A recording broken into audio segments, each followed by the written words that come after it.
क्या ऑनलाइन कंपनियां आपकी सेहत के साथ खिलवाड़ कर रही हैं? क्या 10 मिनट में आपके घर जो सामान पहुंच रहा है वो आपके लिए जानलेवा है?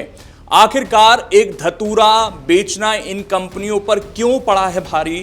क्या है पूरा मामला, समझेंगे इस वीडियो में, इसलिए वीडियो को आखिर तक जरूर देखिएगा और साथ ही इस पर आपकी क्या राय है कमेंट कर जरूर बताइएगा।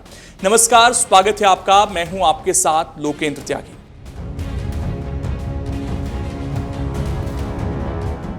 दरअसल कर्नाटक में जहरीले धतूरे की ऑनलाइन बिक्री को लेकर खाद्य सुरक्षा विभाग ने कड़ा कदम उठाया है। राज्य के खाद्य सुरक्षा और औषधि प्रशासन ने अमेज़न, स्विगी, इंस्टामार्ट और बिग बास्केट के खिलाफ कार्रवाई करते हुए उनके फूड लाइसेंस और रजिस्ट्रेशन को तत्काल प्रभाव से निलंबित करने का आदेश दिया है। यह फैसला तब लिया गया जब जांच में इन प्लेटफॉर्म पर धतूरे के फल और बीजों की ऐसी ऑनलाइन लिस्टिंग मिली जिनसे ये संकेत मिल रहे थे कि इन्हें इंसानों के खाने के लिए उपलब्ध कराया जा रहा है। विभाग की जांच में सामने आया कि इन ऑनलाइन प्लेटफॉर्म पर धतूरे से जुड़े उत्पादों को खाद्य सामग्री की तरह प्रदर्शित किया जा रहा था। अधिकारियों को कुछ पैकेट और उत्पादों पर फूड लाइसेंस या रजिस्ट्रेशन नंबर भी दर्ज मिले। खाद्य सुरक्षा अधिकारियों ने इस पूरे मामले को गंभीर माना क्योंकि धतूरा जहरीला पौधा है और इसके फल या बीज का सेवन स्वास्थ्य के लिए गंभीर खतरा पैदा कर सकता है। खाद्य सुरक्षा विभाग के मुताबिक धतूरे को इंसानों के खाने के लिए बेचने, बांटने, स्टोर करने या खाद्य पदार्थ के तौर पर प्रदर्शित करने की अनुमति नहीं है। यही वजह है कि विभाग ने तीनों कंपनियों को ऐसी सभी ऑनलाइन लिस्टिंग, विज्ञापन और प्रचार सामग्री हटाने के निर्देश दिए हैं जिनमें धतूरे को मानव उपभोग के लिए उपलब्ध बताया गया था। साथ ही इसकी बिक्री और वितरण पर भी रोक लगाने को कहा गया है। दरअसल अधिकारियों की ओर से इन कंपनियों को पहले नोटिस जारी किया गया था।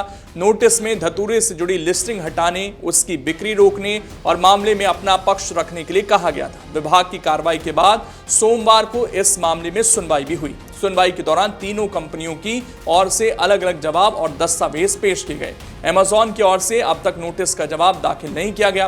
वहीं स्विगी के क्विक कॉमर्स प्लेटफॉर्म इंस्टामार्ट ने अनुपालन से जुड़े जरूरी दस्तावेज जमा करने के लिए अतिरिक्त समय मांग लिया। दूसरी तरफ बिग बास्केट ने विभाग को बताया कि उसने धतूरे की बिक्री रोक दी है और संबंधित लिस्टिंग भी हटा दी है। बिग बास्केट की ओर से यह भी कहा गया कि भविष्य में अगर ऐसी कोई लिस्टिंग सामने आती है तो उत्पाद पर स्पष्ट रूप से जानकारी दी जाएगी कि इसे इंसानों के खाने के लिए इस्तेमाल नहीं किया जाना है, यानी लेबल पर साफ तौर पर नॉट फॉर ह्यूमन कंजम्पशन लिखा जाएगा ताकि ग्राहक इसे खाद्य सामग्री समझकर खरीद न सके। हालांकि विभाग के मुताबिक तीनों कंपनियों की ओर से दिए गए स्पष्टीकरण और मौखिक दलीलें संतोषजनक नहीं पाई गई। इसके बाद food safety and standard act 2006 और food safety and standard rules 2011 के तहत उनके फूड लाइसेंस और रजिस्ट्रेशन को निलंबित करने का आदेश जारी किया गया। इस कार्रवाई का दायरा सिर्फ अमेज़न, इंस्टामार्ट और बिग बास्केट तक सीमित नहीं रखा गया है। विभाग ने उन विक्रेताओं और प्रतिष्ठानों पर भी कार्रवाई के निर्देश दिए हैं जो इन प्लेटफॉर्म के जरिए धतूरे की सप्लाई कर रहे थे। ऐसे फूड बिजनेस ऑपरेटर्स के लाइसेंस और रजिस्ट्रेशन को भी निलंबित करने का आदेश दिया गया है।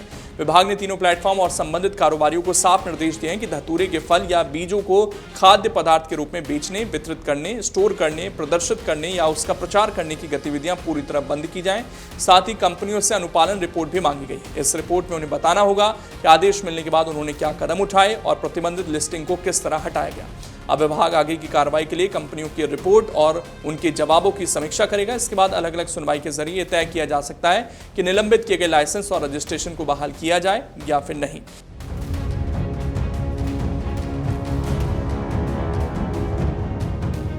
ये पूरा मामला ऑनलाइन खरीदारी के दौर में खाद्य सुरक्षा को लेकर भी कई सवाल खड़े करता है। लोग आज घर बैठे कुछ ही मिनट में फल, सब्जियां और दूसरी चीजें मंगवा सकते हैं। ऐसे में किसी जहरीले पदार्थ की गलत तरीके से खाद्य सामग्री के तौर पर लिस्टिंग होना सीधे तौर पर उपभोक्ताओं की सुरक्षा से जुड़ा मामला बन जाता है। कर्नाटक खाद्य सुरक्षा विभाग का कहना है कि लोगों की सेहत के साथ किसी भी तरह का जोखिम स्वीकार नहीं किया जा सकता। यही वजह है कि ऑनलाइन प्लेटफॉर्म के साथ साथ उन विक्रेताओं पर भी नजर रखी जा रही है जिनके जरिए ये उत्पाद बेचे जा रहे थे। इसी प्रकार की वीडियोस देखने के लिए हमें सब्सक्राइब करना ना भूलें और एस्ट्रोलॉजी से जुड़ी लेटेस्ट जानकारी के लिए डाउनलोड करें माई ज्योतिष ऐप।